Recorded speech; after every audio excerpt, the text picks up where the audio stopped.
Hello everyone, आज से अमृतवेदा स्वास्थ्य प्रश्न मंजूषा शुरू करने जा रही हूँ। लेते हैं आज का पहला सवाल जो भेजा है मनीषा जी ने दिल्ली से।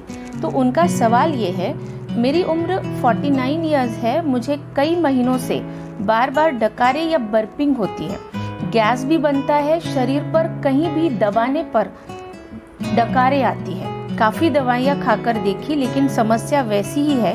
पेट साफ होने की समस्या नहीं है लेकिन इन डकारों से बहुत अजीब लगता है। उम्र की वजह से है या ये बंद भी हो सकता है?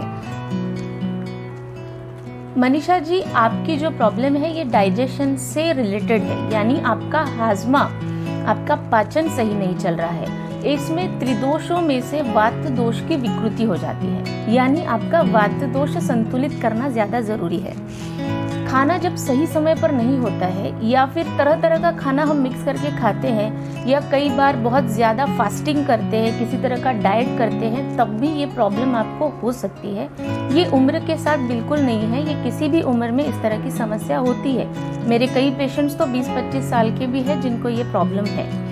इसमें क्या होता है ना, जैसे खाना अगर बहुत देर तक पड़ा रहेगा हमारे स्टमक में तो वहाँ पर एसिड सिक्रेशंस ज़्यादा हो जाती हैं, जिसकी वजह से इस तरह की तकलीफ यानी गैस बन जाती है।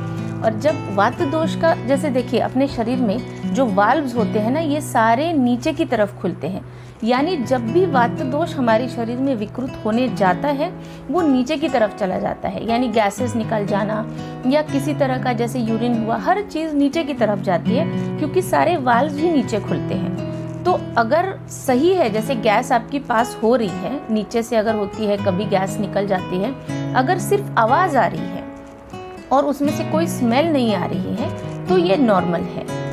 यानी जैसे हम कहते हैं ना, बहुत बचपन से लोगों को बताते हैं कि खाते समय बात मत करो। जैसे जब हम खाना खा रहे होते हैं ना, तब बात में यानी दोनों निवालों के बीच में जो हवा अंदर चली जाती है उसकी वजह से जो फंसी हुई ये गैस है ना, ये बाहर निकलती है। तो ये किसी तरह का बड़ा प्रॉब्लम नहीं है।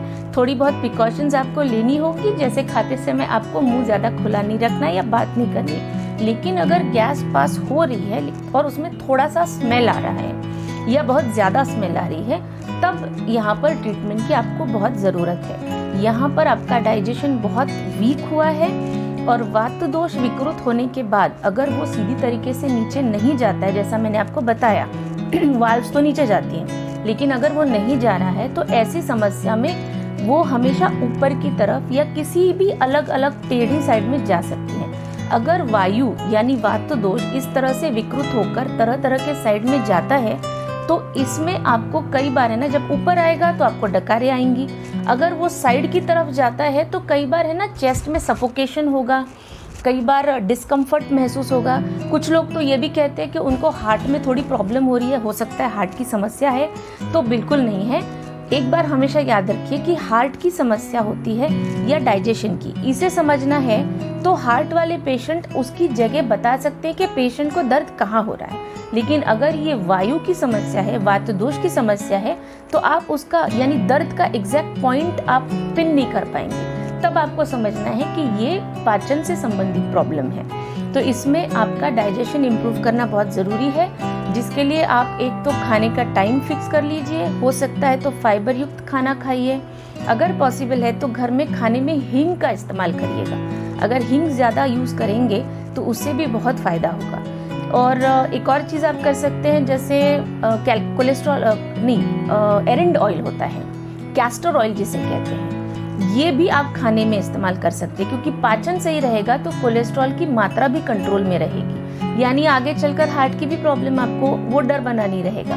तो कैस्टर ऑयल जो होता है, एरंड तेल, इसे आपको 2 से 3 ड्रॉप जब खाना बनाते हैं ना, तो जैसे रोटी के लिए आटा आपने गूंद लिया है तो उसमें 2-3 ड्रॉप आप कैस्टर ऑयल डाल सकते हैं, जिससे आपका पाचन बहुत स्मूथ हो जाएगा और जितनी गैस यानी जितनी वायु आपके शरीर में फंसी है वो भी निकलना शुरू हो जाएगी। और इस पर अगर आप ट्रीटमेंट करना चाहते हैं तो आपको लेना चाहिए निर्जैक टैबलेट, लिवामृत सिरप, और थोड़ा बहुत अगर कॉन्स्टिपेशन लगता है तो आप उसमें लैक्सी ग्रैन्यूल्स भी रात में 1 चम्मच ले सकते हैं। मनीषा जी, आई थिंक आपको आपके सवाल का जवाब मिल गया होगा। तो चलिए अगली बार हम मिलते हैं किसी और पेशेंट की हेल्थ प्रॉब्लम के साथ। Thank you.